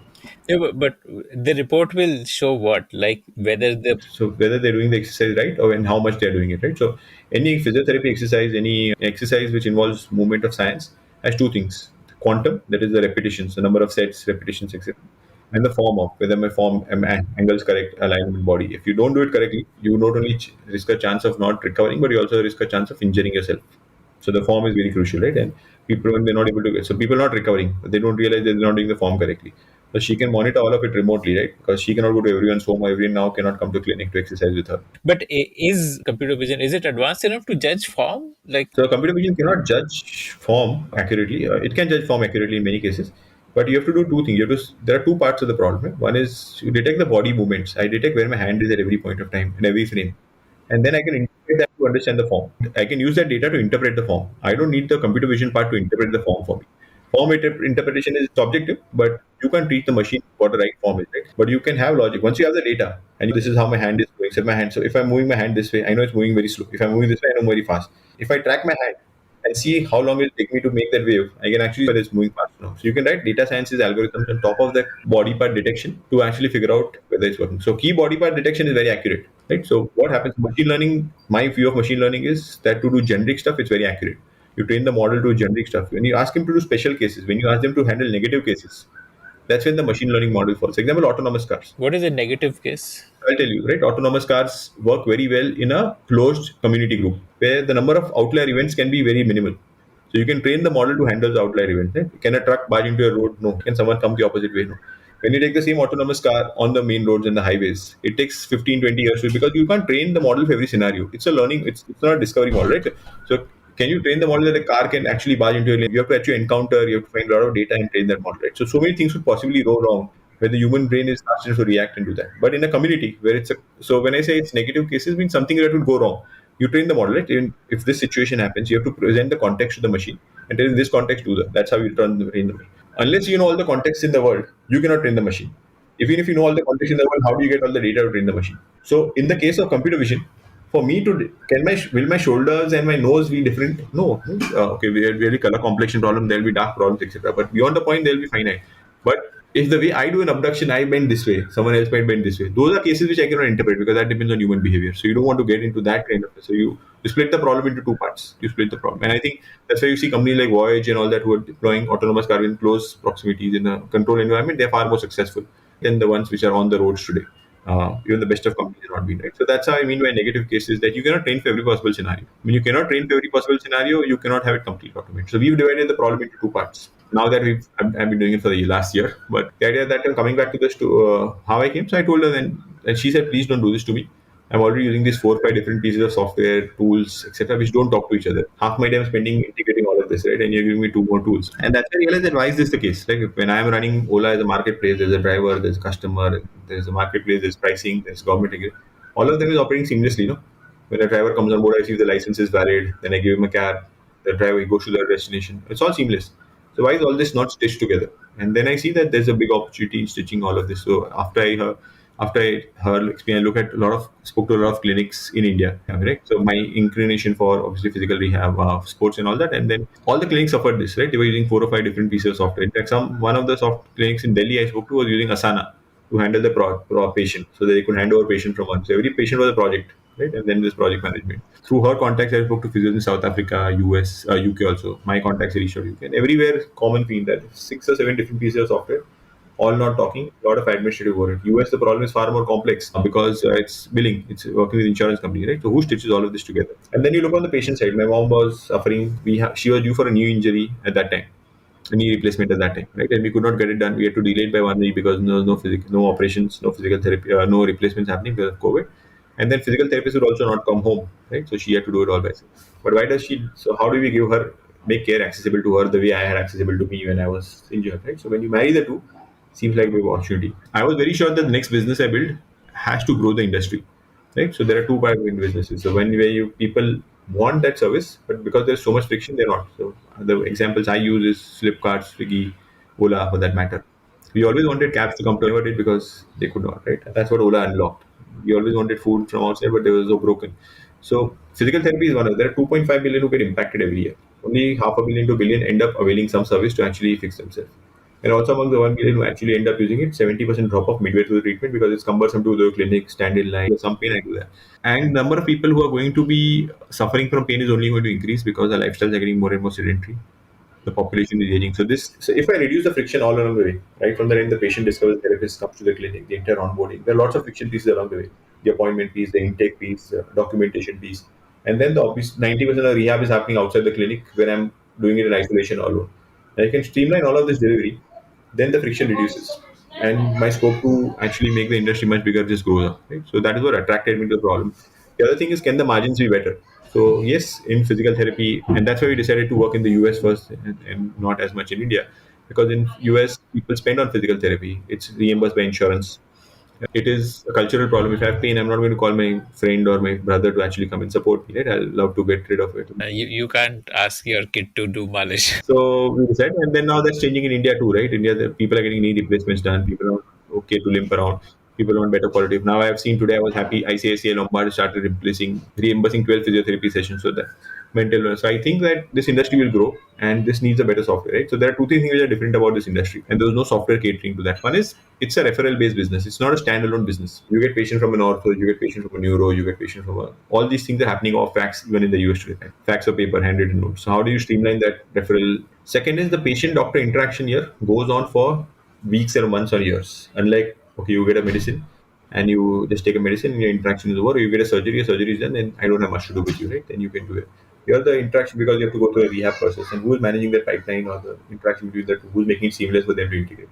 And the third is every treatment is personalized. It's not like you take a dolo or you take a crocin and you'll be done, right? It always depends on what your past was and what your goals are. So if I want to be an athlete, I have a different regimen. If I want to be a delivery boy, I want to be a warehouse worker, I have to be a different regimen. And obviously depends on my past context as well, right? I can't be start doing this. It has personalized it. So when there is so many complexities needed and the world is going to be suffering from a lot of pain, how do you make it possible? So I don't want to get in the digital clinic. I want to enable the physiotherapists, the rehab, the strength and conditioning coaches to streamline the entire care delivery, increase the lifetime value of the patients, right? And then on the patient side, I think that I'm doing all of this in isolation, which is not fun, right? No one is a rehab partner. You would have heard of a spotter of a gyms or a running partner. You've not heard of a rehab partner. So who is handholding me through the entire journey, and I should feel connected, giving me feedback. Like when you do a blood sugar, if you're going through a diabetes reversal program, you can measure blood sugar and see your blood is sugar is dipping. Or if you're going through a weight loss program, you know your weight is under control. There's no such metric in mobility, right? The only thing is whether I have pain or don't have pain. Like how do I know my range has improved, my flexibility is improved? So you need to give that object, and when you give users objective feedback, they will act on it, right? Because it's their interest. So that's what seems like the opportunity, big opportunity as you see, right? It's a number of people getting impacted. As I said, 2.5 billion people in the world are impacted. US spends close to $1 trillion on musculoskeletal loss of productivity and actual cost both. The big industry potential to transform the industry, right? Increase the industry and then therefore make more margins. And then you're part of the care delivery. So you, as I said, I was not part of the outcome. Right? The bus was bad, I could not. But here, if you recover or not, I'm equally responsible along with the doctor. I'm monitoring you, I'm reporting back. So then there's a potential of making good money as well, right, along the way. So those are things that attracted me to the opportunity. somehow mobility appeals to me all the time. So yeah, this is what I just thought it's a great problem. So obviously I spoke to the management, I served a 7 month notice period and then moved on. But yeah, this opportunity excited me, and it still continues to excite me. I didn't wait for a single day. I think I left on March 31st, and 1st April I was full time on this. Right? Yeah. Are you monetizing per transaction basis, or are you selling as a SaaS, as monthly subscription? So we are SaaS service. So we're selling a SaaS service. So there are two parts, at least in the US. One is a subscription. So there are two parts of this platform. One is a practice management piece, and the second is a payment handling piece, billing piece. The practice management piece is per month, per therapist per month, etc. is what we charge. Then the billing piece, how much money you get from the insurance company on behalf of the doctor, you take a percentage of. That's a usage based fee, right? So in January, February, we won't make too much revenue because people have just reset the insurance plan and they don't want to use their deductibles and all that. So then, but towards the end of November, December, people are exhausted. You are reaching the end of the insurance plan, you want to use it. So that will depend on the usage. There's a third which we're developing, which is monitoring the lab person when remotely and all that. So that's going to be a user-based plan. Every user that we see, but that's something we're still in the early days. We have to still get clinic. As you said, in healthcare, the initial cycles are slow, right? You have to get clinical validations of these. You have to publish research papers that this actually works, and then you can start monetizing them. We're a year away from monetizing that part of it, but we've started monetizing the practice management piece and the billing and the insurance piece of it. So the practice management piece would give them a starting from a like a lead gen form or a landing page where patients can fill an inquiry, then a Yeah. So how do you? So what is happening in physical therapy is that direct access of patients is increasing. So earlier, 6 7 years back, you always needed a referral to actually go to physical therapist. Now that's not the case. The younger ones are more aware. They go directly. If you see someone like a Kohli, right, who has his own therapist, Rohan Bopan has his own therapist. Yeah. So you Google it, and it's one of the highest search keywords. So how do you streamline that inflow? Then also referral wala is 70% of the traffic. So how do you streamline that inflow? Then the whole appointment management piece, right? So there are multiple therapists in office. So how do you manage appointment? As part of appointment, the digital intake is done. You send the form, you ask them the goals, the problem statement. So when you come to the clinic, the doctor then wastes 47 minutes doing that. In US, we also check for the eligibility of the patient, how much you're eligible, not only for insurance, and also PT specific eligibility. Right? There are restrictions on physical therapy depending on the insurance plan that you have. Then the entire documentation piece of it. How do you document the journey, the progress, the deterioration over time? And we made it very objective. We made a form in such a way that there's no need to type for the doctor. It's all click based. We digitize every workflow. Then there's analytics as to how much time is it taking for people to recover, what are the things which are working. There's an engagement platform for the doctor. The doctor, when they're doing, whenever the patient is doing something at home, how does the doctor know? So there's a dashboard for the doctor. And then there's a billing, and obviously that's where the practice management piece of it comes in. And the billing piece is where we've integrated with insurance companies. As soon as the notes are done, we submit it to the insurance company. If there are any corrections needed, we correct them. We get the money from the insurance company, we deposit to the bank account of the doctor. Then there are some patient receivables. So we configure it, and then we send a link to the patient, explain to them why they have to owe the money, then get money from the patient, reconcile it, show it to the doctor. So manage all of that for them as well. you spoke about like that observing patient and giving him feedback and all that. So that you're saying is going to go live after a year. No, it's live already. This was a video podcast. I've shown you a demo of it. It's quite fascinating actually. So we mimic a personal coach there. And some other time I can show you a demo of that actually. I can send you a link post this call. Where you do the you do your assessments in front of a laptop. You follow a guided coach. You have to develop your own content, and then a report gets generated very similar to a blood report. That your range of motion is so. Now we've started doing that some trials, but we have not. Obviously, we have to get that clinically validated. It works in all conditions, all body types before it starts being used for medical purposes. So it's live yet. We're evolving it, and we have a partnership with Manipal University, which is the number one allied school in India. Right. So now they are testing this over a range of 150 200 patients and see if the accuracy of the results holds true across all of them. There must be a lot of treatments, no? So you're creating this coaching module for each of those treatments. There must be like 200 300 different treatment plans. So they're called assessments. So there are 200 different types of functional assessment depending on the body part and depending on the injury, right? So functional assessments we call them. Why are they called assessment? This is an exercise, right? Yeah, so there are two parts. So there is assessments and there are exercises, right? So you're right. So right now what we digitize is automated is the assessment part of it. Right? Exercises we have not yet automated digitized. So assessment is my sister used to ask me turn the hand around. So you do touch the body part. You know the extent of the pain, right? And you know how your recovery is on the track or off track. And assessments are easier to do. So my theory was that it's going to be impossible for people to switch on the laptop every day and exercise in front of a laptop. It's not a normal user way. But if you have to do something periodically, then the chances of doing that. So we wanted to nail that use case first before we move to exercises. We're focusing on assessments. There are 200 and there are like 4,000 exercises. So there are exercises are 200, then that's 4,000. So there are 4,000 different exercises depending on the body part, depending on the extent of the injury, and depending on your age also. So that we are in the process of digitizing, but at this point we've digitized the entire assessment protocol. Like which, so if you are a dancer, ballet dancer, for example, and you want strong toes, you want to assess if your toes are on track, your legs are on track, then you can do that. If you're a swimmer, then you need a stronger lower back, right? If you're a golfer, you need strong wrist. So then there are assessment program for different cohorts based on your profession and based on your. So in these assessment program, they would see a video that stretch your arm like this, and then they would have to copy that. Yeah, so it will be a guided program where basically you are taken one by one step. So we developed our own content, right? And it's interactive. So there are two steps: step one, step two. The content would ask you to do step one. Once you do step one, then the content will move to step two. So we have a personal coach rather than a synchronous coach, right? What you on YouTube, what you see in different fitness apps would be that they do something and you're doing in isolation. Here, if you're doing one rep, the other rep will only start when you finish that one rep. So very interactive, and that's how we develop the content and the product. So they're almost like a chatbot.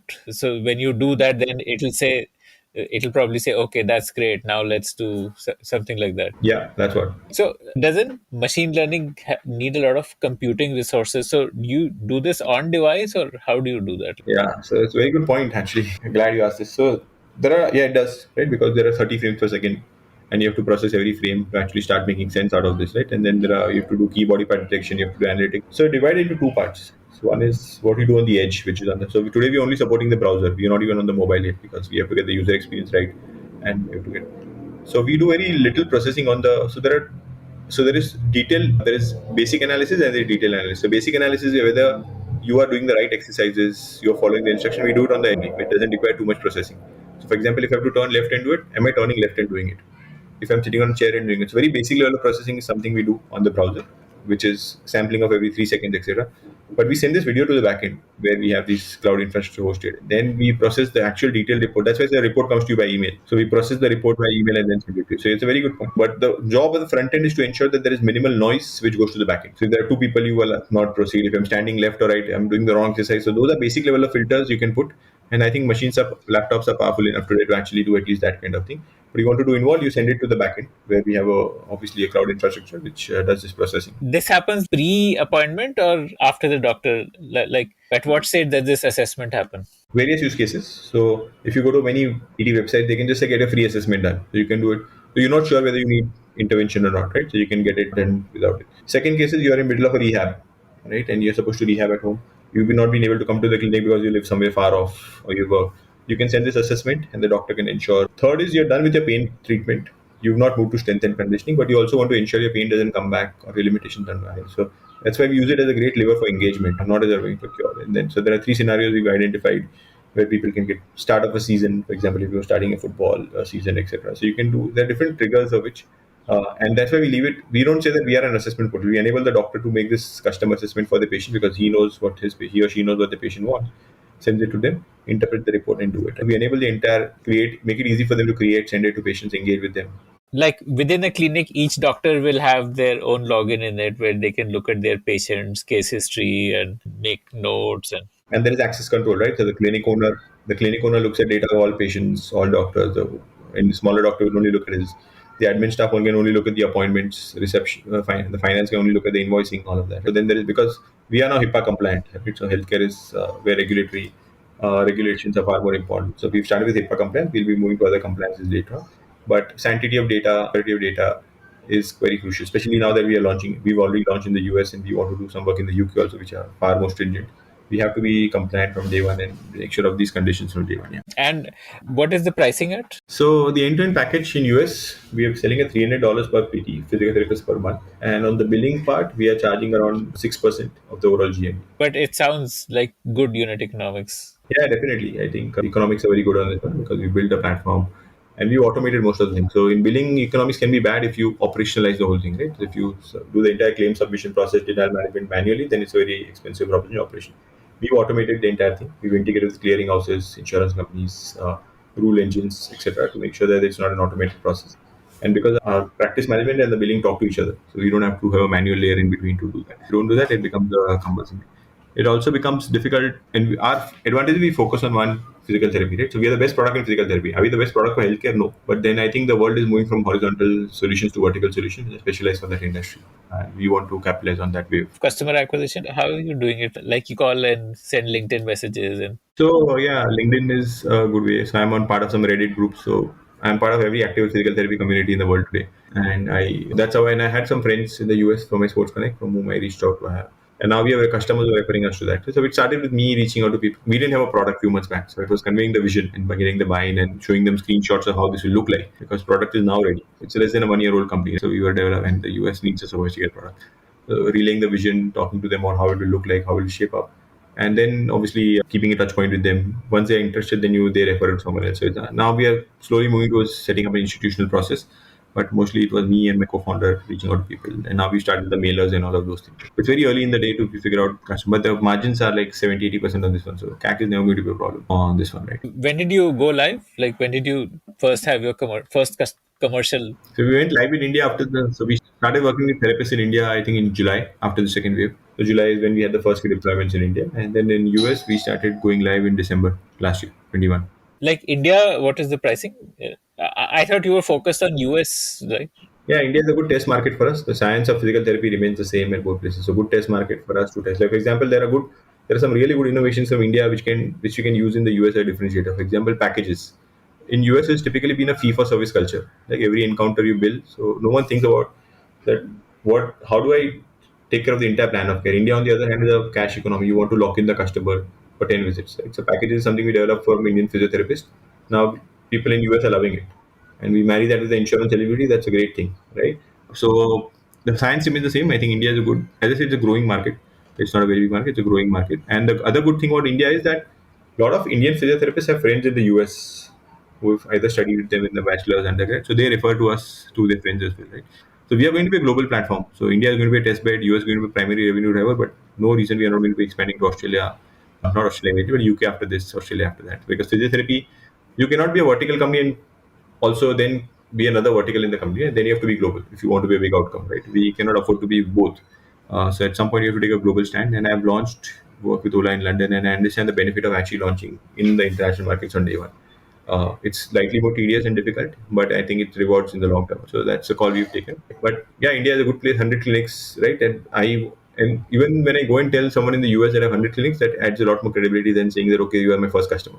And what is the India pricing? It must be not in the same level, right? So it's 1,500 per physiotherapist per month rupees. So you told me that your sister had that problem of remote consultation, like using Zoom. So is that also built in, like for video consulting? But telehealth is what we are building in. We've not built that in yet because the physiotherapist is not very comfortable using. So since in-person appointments have started, the telehealth consultations are going down, right? So is it like the most? As I said, there was a lot of fundamental problems in this. So these are all good to have, right? So accounting is broken, billing is broken, appointment management is broken. So you're seeing so much friction on the fundamental layer only that we want to address that first, and then obviously telehealth will be on top. So telehealth appointments are less than 5% today. It's not the pro with the clinics that we're working today, right? I'm sure the new age ones will do more telehealth, and we'll cater to them at some point. Ideal customer profile today is someone who has a clinic and someone who wants to operationalize it better, use it better, and he wants to expand the business as well, right? Do a better customer services. The ideal customer profile for us. So when we get to our profile, who are online guys, new age guys, that one problem with going to new age guys is they don't have that much footfall. So I wouldn't make too much money from them today. So there's an underlying opportunity with the existing providers. They have a good footfall. They are integrated with insurance companies. Make money from them, and then you can actually start catering to them. Right? You want to focus initially as a startup, not be everywhere. So probably in the US, this would not be such a big ask, but in India, it might be important. Do you also do like marketing support, like helping them get customers? Yeah, we are building that out. So that's important. As I said, direct access is increasing, right?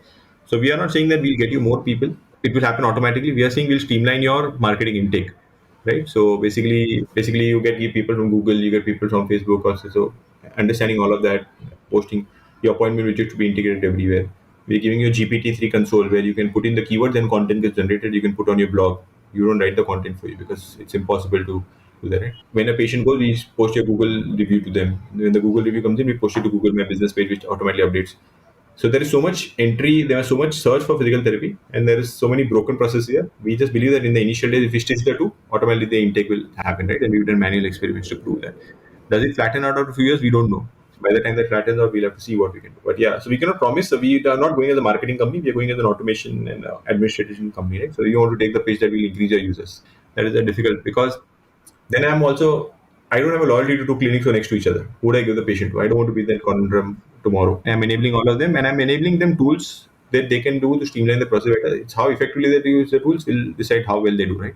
If I think of it in the world, we would like to be like a Shopify rather than an Amazon. We would like to be a Shopify, and that's a call. So because then becomes a conflict, whether you're on the side of the consumer, because there are two conflicting opportunities. The consumer would want to squeeze most of the doctor provider work. So which side is? I'm saying I'm enabling the provider to disseminate care. If I give you enough tools and support, they will be able to get care to everyone at a low cost. That's a call we are taking. It's more of a Shopify approach than an Amazon approach is what I would say for us. And we believe in healthcare, the doctor will always remain at the center of delivery. I think we're far away from automating a doctor. We've not automated cars yet.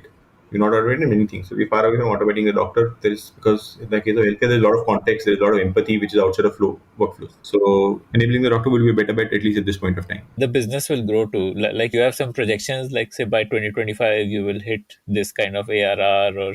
So as I said, it's a $40 billion industry in the US itself. And it's growing at a 6-7% CAGR. So by 2025, this industry itself should be a $550 to $60 billion industry. Software, as a part of it, is a $10 billion opportunity. Software, so it's a $5 to $6 billion opportunity just in software. Now, there are incumbents. It's a broken industry. There are a long tail of operators. So in a 5 billion industry, you take up away 10% of the industry target. That's 500 million ARR opportunity right there. This is just the US. I'm not talking the global industry. If you do the ratio, it's right. So yeah, that's the way we're looking at it. And we are playing in the entire value chain. We're not just saying we are a tool company. We're saying we're doing your patient intake, we're doing your billing piece of and all that. So the software opportunity is close to 5 to 6 billion in 5 years from now. And if you take 10% market share away from that's not a difficult goal because there's only one incumbent. Right? It's almost a brownfield opportunity of sorts. And then the industry is changing. One incumbent, does that incumbent just provide administrative software or do they also look at? Yeah, it just provides documentation software. And just with documentation, they're 100 million. So they're not into outcomes the way you are, like that focus on outcomes. Not into outcomes. They're making reimbursements easy, nothing beyond that, right? And the good part for us, the industry is changing. What is happening is telehealth is now reimbursed. So I can get money for doing telehealth visits. I can get money for remote monitoring. So there was a conflict of interest. Why would a doctor not call me, remote monitor me when I don't make money for that? Others, direct access is increasing. Reimbursement models are moving more towards value-based care. So there are a lot of changes happening, paradigm changes happening in the healthcare industry, right? And it has to happen. COVID has changed a lot of things. And the budgets which we see, the national debt which we see because of healthcare spend also is also increasing. So things have to change. And we are the center of all that change. So we'll enable the providers to go to that leapfrog to the next level of change, right? So that's where we see the opportunity. Because people need triggers to move, right? And external triggers are far more compelling than internal triggers. So these external triggers are there. A lot of these external triggers are there which will help us move there. And that brings us to the end of this conversation. I want to ask you for a favor now. Did you like listening to this show? I'd love to hear your feedback about it. Do you have your own startup ideas? I'd love to hear them. Do you have questions for any of the guests that you heard about in this show? I'd love to get your questions and pass them on to the guests. Write to me at ad@thepodium.in. That's ad@thepodium.in.